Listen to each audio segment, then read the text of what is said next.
No TCE Notícia de hoje, vamos falar sobre desenvolvimento urbano no Rio de Janeiro. O assunto foi tema do projeto Tardes do Saber, uma iniciativa da Escola de Contas e Gestão do TCE Rio de Janeiro. Aqui no estúdio conversamos com Paulo César Ribeiro, professor titular do Programa de Engenharia de Transporte da COP UFRJ, e Tarciso Binotti Simas, professor substituto da Faculdade de Arquitetura e Urbanismo da UFRJ e do Centro Universitário Augusto Mota. Sejam bem-vindos ao TCE Notícia.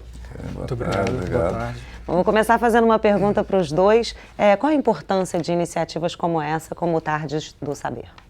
Olha, eu achei um evento muito importante porque começa a disseminar esse tipo de informação para pessoas que normalmente não estão acostumadas a lidar com esses fatos, enfim. Eu achei muito interessante a participação. E qual é a sua opinião, Tarciso? Eu também gostei muito de participar e também de receber a informação dos colegas no Tarde do Saber. Eu acho que é uma questão importante, lidando sempre com gestão pública, que é altamente complexo, e que nas apresentações a gente traz uma abordagem que é uma pesquisa científica e acaba tendo também uma oportunidade de passar para pessoas que não estão, talvez, nesse meio, né, como o Paulo César falou, e aí deles também despertarem, né, novos trabalhos a partir de um novo olhar, né, porque assim, a gente traz uma ideia nova, mas aí essa ideia pode ser vista por um outro ângulo e também despertar novos trabalhos acadêmicos. Então acho que foi bem enriquecedor. Assim. E bem válido, é bom que é uma troca de experiência também, né? Isso, com certeza. Agora falando um pouquinho em relação ao metrô e ao BRT, que hoje disputam aí a primazia do transporte público, e antes já ocorreu isso com as ferrovias e as rodovias e anteriormente ainda com os bondes, né, e os ônibus. O que você acha dessa trajetória histórica? Olha, eu acho que a gente tem que começar a entender bem a movimentação das pessoas. Está havendo uma escolha no sentido de situar o BRT como o grande meio de transporte no Rio de Janeiro. E, na verdade, existem demandas de passageiros que podem ser acolhidas por todos os modos de transporte, o trem, o metrô, o BRT, o ônibus, o táxi, todo mundo. Então, não deve ter uma prioridade? Eu acho que tem que ter a prioridade de estudar para saber qual é o modo adequado a cada ligação. Se você tem uma demanda de 400 mil passageiros por dia, você não vai colocar um BRT que ele não vai conseguir levar isso. Então, tem que estudar com muito critério técnico cada ligação, qual é a melhor tecnologia para ser empregada.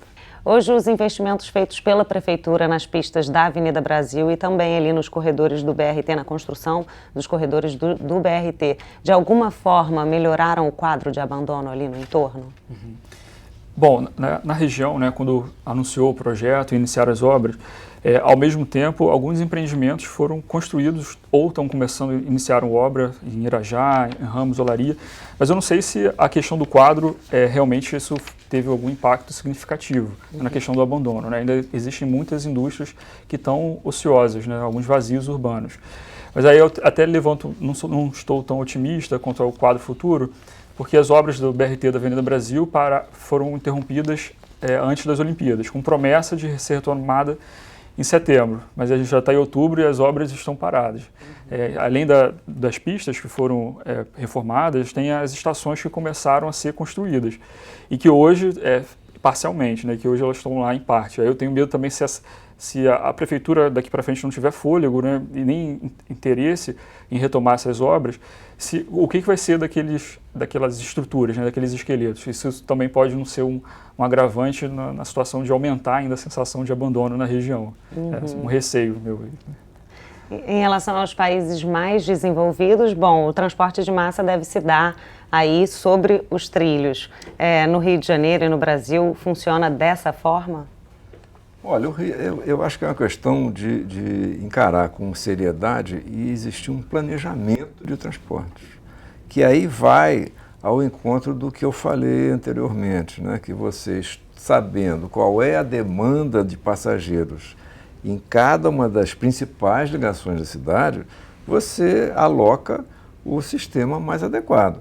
Obviamente, o metrô e o trem, mas o trem o pessoal não está construindo muito, mas o metrô, ele tem um nível de investimento muito elevado, comparado com o BRT, e leva mais tempo para ser feito. Então, a escolha das pessoas que não conhecem a fundo a capacidade de transporte do BRT, acabam optando pelo BRT, que é mais fácil, mais barato e fica pronto mais rápido. Você acha que essa é a razão pela qual o Rio de Janeiro e o Brasil ainda não aumentaram aí o número de transporte sobre os trilhos? Sim, as grandes cidades do mundo, elas têm sistemas de metrô espalhados, né? Nós no Rio de Janeiro, inclusive, temos uma linha única, transportando uma via férrea transportando pessoas em 3 linhas distintas, né? Que é uma peculiaridade muito grande. Eu acho que isso é uma coisa que é singular, quem sabe, no nosso planeta, né? Tarcísio, como a Prefeitura poderia incentivar a reocupação dos vazios na Avenida Brasil? Bom, a Prefeitura já está tentando essa reocupação, né? Em 2012, ela criou uma área especial de interesse urbanístico da Avenida Brasil, que aí é uma lei que gera incentivos para a ocupação a partir do aumento do potencial construtivo e também de redução de exigências no projeto de arquitetura.